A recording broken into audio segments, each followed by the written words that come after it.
Audio leak से हड़कंप, कैसे बचे मुस्तफा खामनेई। एथलीटों ने की यूएस इजराइल टीमों पर बैन की मांग। ईरानी सुरक्षा प्रमुख अली लारीजानी की मौत। बार बार अपना ही बयान क्यों बदल रहे ट्रंप। संयुक्त राष्ट्र में ईरान ने लगाई बड़ी गुहार। हॉकाई प्लेन से ईरान पर नजर रख रहा यूएस। नमस्कार, मेरा नाम है शालिनी और आप देख रहे हैं द न्यूज़ 15। स्वागत है आपका हमारे खास प्रोग्राम दुनिया के हालचाल में। चलिए नजर डालते हैं बड़ी खबरों पर विस्तार से। 28 फरवरी 2026 को हुए हमले के बाद ईरान में हालात बहुत गंभीर हो गए हैं।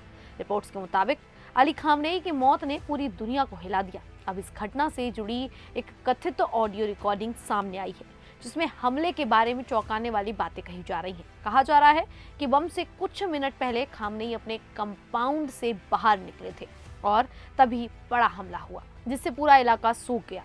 इस हमले में कई बड़े अधिकारी और परिवार के सदस्य भी मारे गए। ऑडियो में बताया गया है कि ये धमाका इतना खतरनाक था कि कई लोगों के शरीर बुरी तरह छत-बिछत हो गए। मोहम्मद शिराजी के बारे में दावा है कि उनका शरीर पहचान में भी नहीं आ रहा था। वहीं खामनेई के दामाद की भी दर्दनाक मौत बताई जा रही है। सबसे हैरान करने वाली बात यह है कि मुस्तफा खामनेई इस हमले में बच गए। रिपोर्ट्स के मुताबिक वो कुछ मिनट पहले ही निकल गए थे। जैसे ही वो वापस अंदर जाने के लिए थे, तभी जोरदार धमाका हुआ। इस हमले में उन्हें सिर्फ हल्की चोट आई, लेकिन उनकी पत्नी और बेटे की मौत हो गई। अगर वो कुछ सेकंड भी देर करते तो शायद आज वो जिंदा ना होते।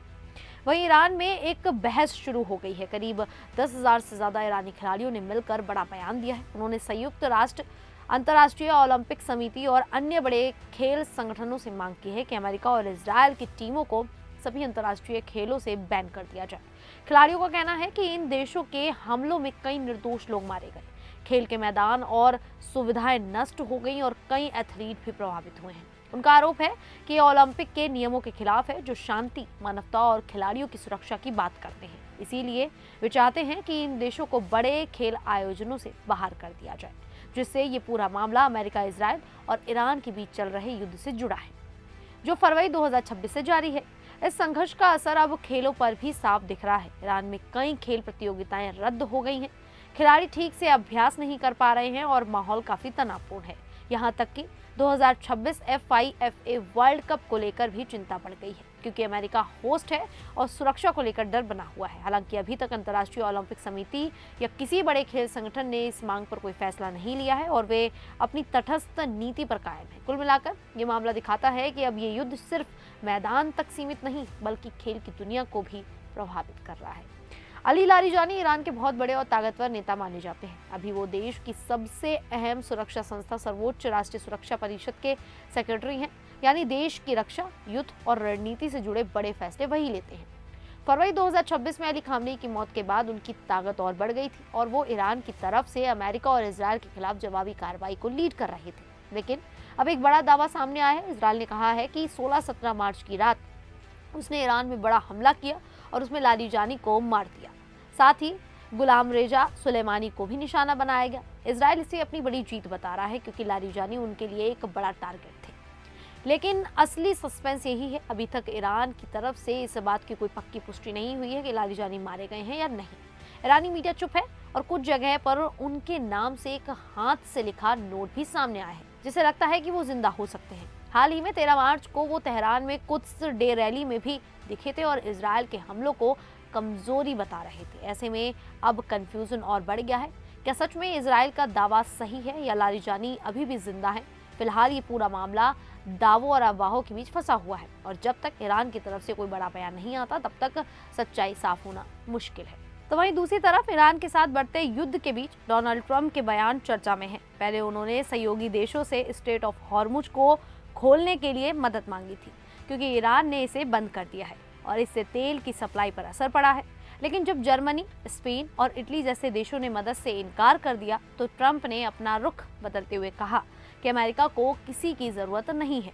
उन्होंने दावा किया कि अमेरिका दुनिया का सबसे ताकतवर देश है और उसकी सेना सबसे मजबूत है।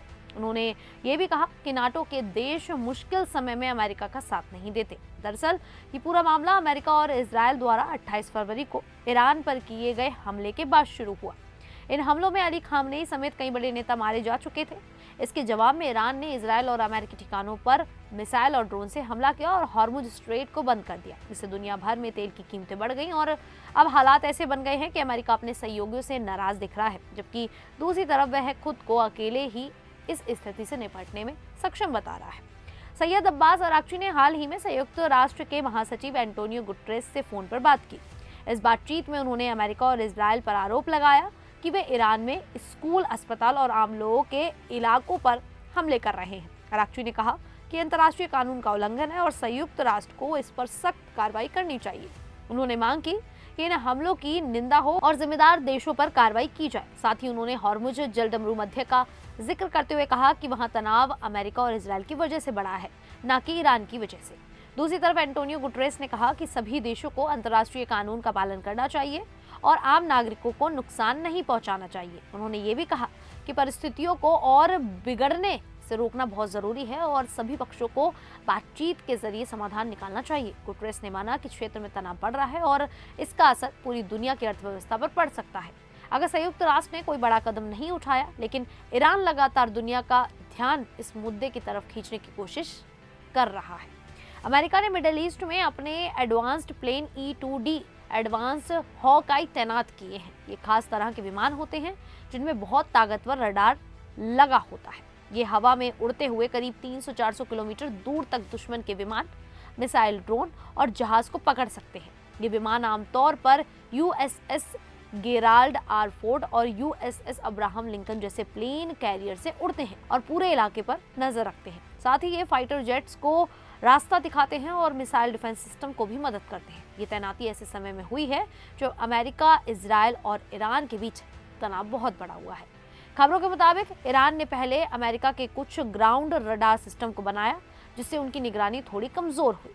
इसी कमी को पूरा करने के लिए अमेरिका ने अब ज्यादा हॉकाई विमान तैनात किए हैं। ये हवा में रहकर लगातार निगरानी कर सकते हैं और खतरे को पहले ही पकड़ लेते हैं। इससे अमेरिका की ताकत फिर से मजबूत हो जाती है।